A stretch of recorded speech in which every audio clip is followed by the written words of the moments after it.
Hey everyone, welcome to this explainer. I am absolutely thrilled to have you here today. We're going to dive right in and decode something we all look at every single day, but probably don't fully understand: the profound, visible language of the human body. We're going on a fascinating journey from surface appearances all the way down to the body's hidden internal control centers. Let's get into it. So, what does our appearance actually reveal about our internal health?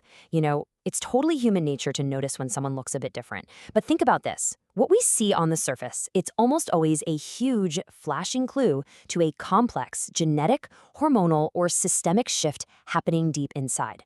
A change in skin, bone structure, or even hair isn't just cosmetic. It is quite literally a visible map of our internal biology. To make sense of all these biological mysteries, here's our game plan. 1. The body's visible clues. 2. Altering the genetic blueprint. 3. When hormones lose balance. 4. The immune system turns. 5. External and environmental triggers. And finally, 6. Looking beyond the surface. All right, starting off with section 1, the body's visible clues, surface signs of internal mysteries. For thousands of years, we've naturally judged health by how someone looks. But honestly, historically speaking, these physical changes were deeply, deeply misunderstood. Back in ancient eras, visible differences, like the white patches you see in vitiligo or the extreme swelling of elephantiasis, were often confused with infectious diseases. That led to a lot of fear and superstition, right? But wow, look at the medical breakthroughs since then. In 1896, a French pediatrician named Antoine Marfan brilliantly described a specific connective tissue disorder. Then, in the early 1900s, Harvey Cushing completely transformed how we understand hormones. And as recently as 2003, modern molecular genetics pinpointed the exact mutation for Progeria. We've literally gone from ancient myths to decoding the exact microscopic mechanisms at play. Incredible. Moving right along to section 2. Altering the genetic blueprint, mutations from birth. I want you to think of your DNA like a vast, highly detailed architectural blueprint. A genetic mutation is simply an inherited or sometimes spontaneous change in a gene, like the FBN1 or LMNA genes. And when these genes mutate, they change how our bodies produce critical proteins. These are the proteins that actually give our cells and tissues their physical structure. Because of this, the resulting visible changes are present right from birth or early childhood, fundamentally reshaping the body from day one. When these specific structural proteins are altered, the physical results are dramatic. Take Marfan syndrome, for example. A mutation in the FBN1 gene affects fibrillin, which is a protein that basically gives your connective tissue its strength. The visible clues? People with this are unusually tall, with long limbs and slender, spider-like fingers, a condition called arachnodactyly. On the flip side, we have Progeria, which involves the LMNA gene and affects the actual cell nucleus. Children with Progeria experience slowed growth, hair loss, and incredibly wrinkled skin that looks like accelerated aging. But here's what's truly fascinating and why we always have to look deeper than the surface. The absolute biggest threat for both of these strikingly different conditions is actually hidden completely out of sight: severe cardiovascular disease. Now, genetic mutations can manifest in vastly different ways. With albinism, the mutation simply dials down or completely halts the production of melanin. The result? Very light skin, pale hair, and often some vision issues. It's essentially a change in pigment.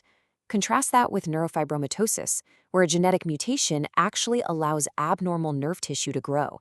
It usually starts out as light brown café au lait spots, but over a lifetime, it progresses into soft lumps called neurofibromas. These can physically alter the actual shape of the face and limbs. Okay, on to section 3. When hormones lose balance, the body's communication network. If genetics are the blueprint, hormones are the project managers. When these chemical tides shift and lose their balance, they can slowly and drastically alter how we look. Take the thyroid, for instance. This tiny gland weighs just a few grams, but it can dictate totally opposite physical outcomes based on what it's pumping out. Hyperthyroidism is when it's overactive, often due to Graves' disease. Your metabolism hits the gas pedal, leading to weight loss, excessive sweating, and sometimes unusually prominent bulging eyes due to inflammation behind the sockets. But if that exact same gland is underactive, which is hypothyroidism, the exact opposite happens. Metabolism hits the brakes, causing weight gain, a puffy face, dry skin, and brittle hair. It's an unbelievable visual indicator of your body's internal energy production. Hormonal imbalances also wreak havoc on reproductive systems and metabolism, and we see this clearly in polycystic ovary syndrome, or PCOS. Excess male hormones known as androgens can cause hirsutism, which is coarse facial and body hair. But wildly enough, it simultaneously causes the hair on the scalp to thin. You also see things like persistent acne, weight gain, and these dark, velvety skin patches called acanthosis nigricans. That last one is a direct, undeniable visual clue of internal insulin resistance. Now, some hormonal transformations happen so incredibly slowly that they practically hide in plain sight. Acromegaly is a great example. It's driven by excessive growth hormone, usually from a pituitary tumor.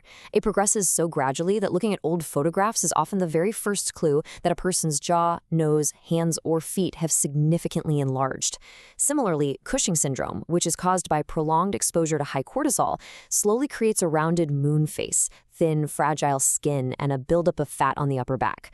Basically, the body is quietly being remodeled by invisible chemical messengers over the span of years. Let's transition to Section 4. The immune system turns. Internal defense gone awry. So, we've looked at genetics and hormones, but what on earth happens when our own internal defense force gets confused?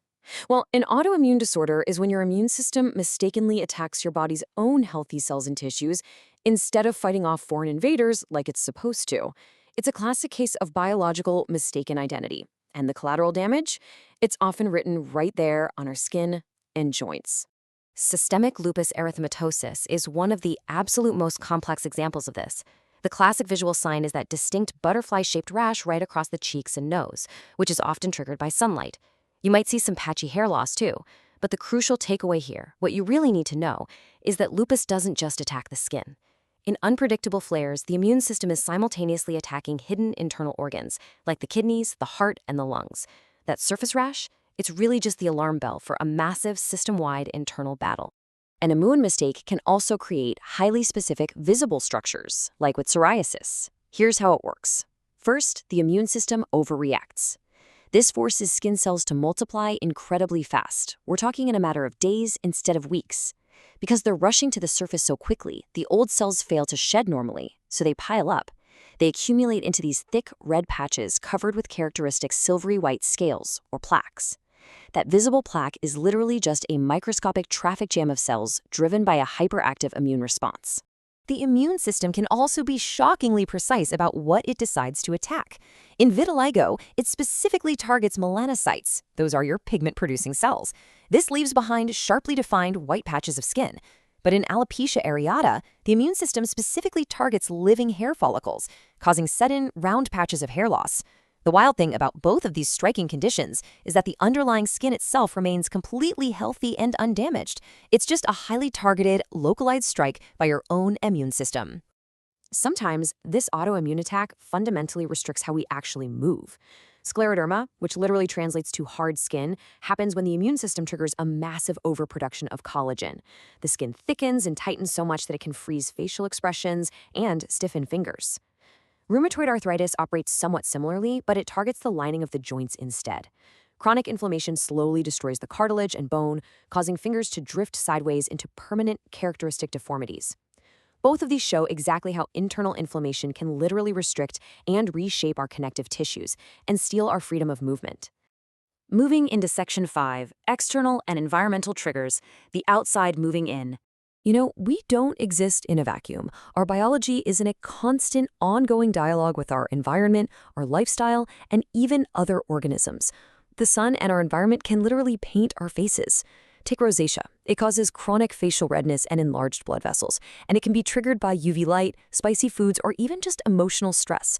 In severe cases, it can permanently thicken the skin on the nose. Melasma, on the other hand, creates symmetrical dark brown patches on the face. It's triggered by UV exposure, sure, but it's also deeply tied to hormonal shifts, which is exactly why it's famously called the mask of pregnancy. Both of these conditions perfectly illustrate our skin reacting to external light and internal stress.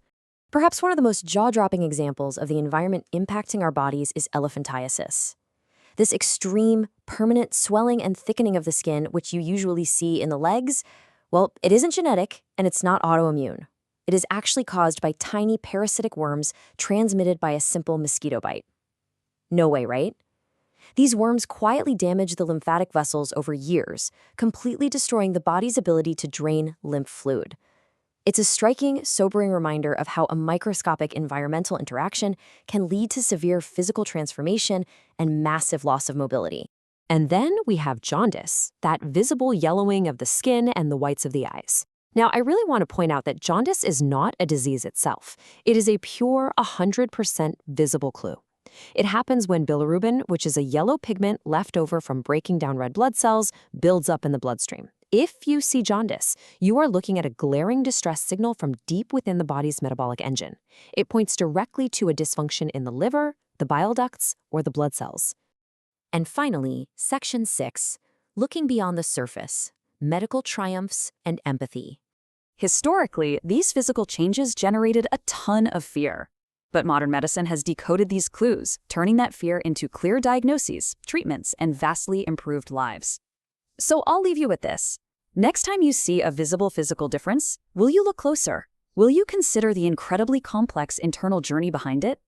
Whether it's a genetic blueprint altered from birth, a quiet hormonal shift, an overactive immune system, or a battle with the environment, our bodies wear our biological histories right on the surface.